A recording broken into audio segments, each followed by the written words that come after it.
speaking of a trade, the Diamondbacks have said that they are going to try to pull out all the stops when it comes to making this team better.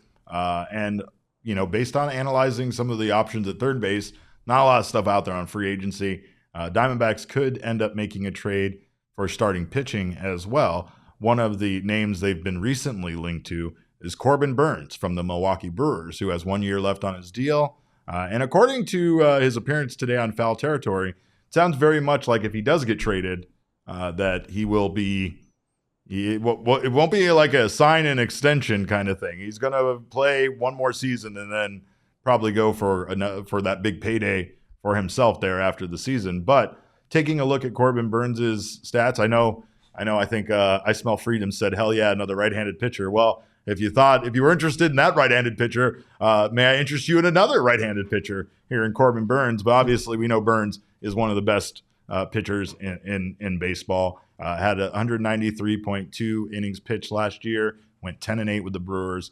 3.39 ERA, 1.07 WHIP, 200 strikeouts on the nose with 66 walks.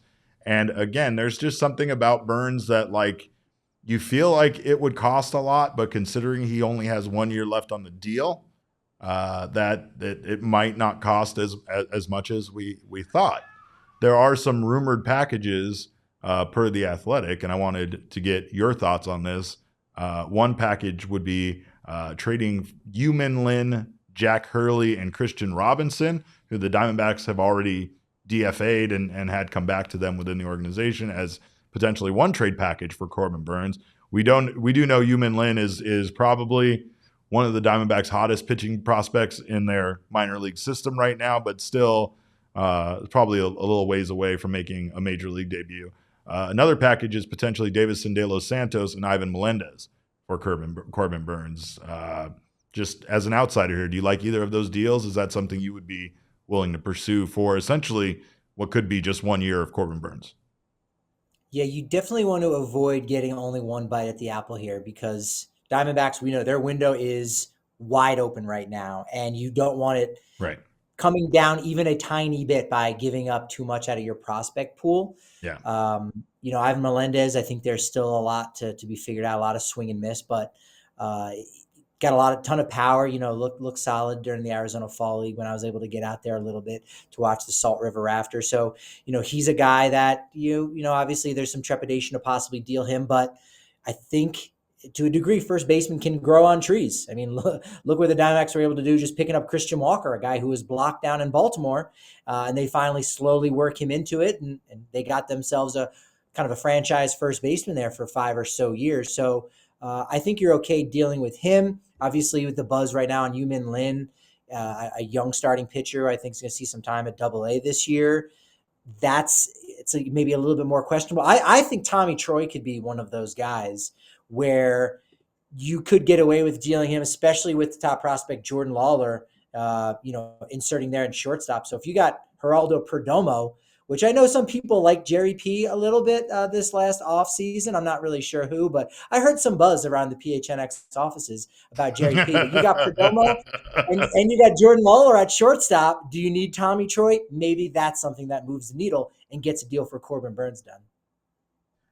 Yeah. And I mean, of course, who knows, right? I don't really know if the Diamondbacks, like you said, because of how wide open that window is, if they really want to pursue a deal with that like that. But at the same time, I mean, getting Corbin Burnes within your organization and maybe impressing him a bit with being here might be a way to win his heart, if you will. Maybe get him to sign that extension with us here. But who knows? Who knows how this is all going to play out? Because the Diamondbacks have a lot of directions they could go. They've talked about having, this windfall, this economic windfall from the postseason. And I know that you very much are familiar with an organization that makes money but doesn't really like to spend it. So we're hoping that that is not the case for the Diamondbacks this offseason. I've also just been cautious about, again, getting too tantalized by how close you got to the World Series and changing direction, because potentially now, you could go with higher price free agents that are going to have you moving on from the younger guys in the organization, or maybe trading those younger guys. That's why at least this trade package for Corbin Burnes, both of these, it doesn't involve any of the major, players here as far as guys that the fan base are looking forward to. And, of course, guys that can make a big impact soon.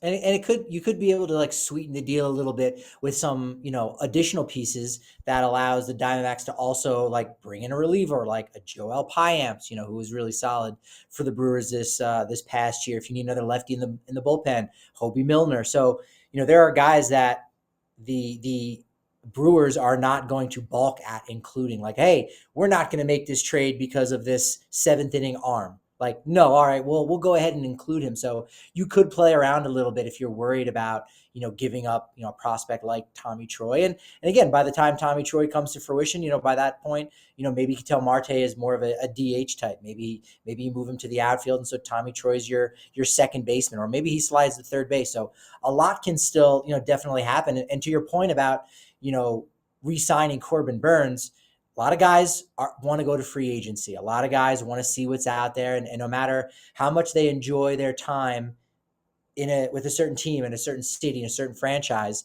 they're going to sign with whoever is the highest bid. A lot of those guys, if not all of those guys, are clients of Scott Boras. Corbin Burnes is not a client of Scott Boras. Yeah. He's a CAA Sports, or his agency. So that does lend to this idea that, hey, maybe you are able to kind of woo him a little bit. Sure, he's going to listen to some offers.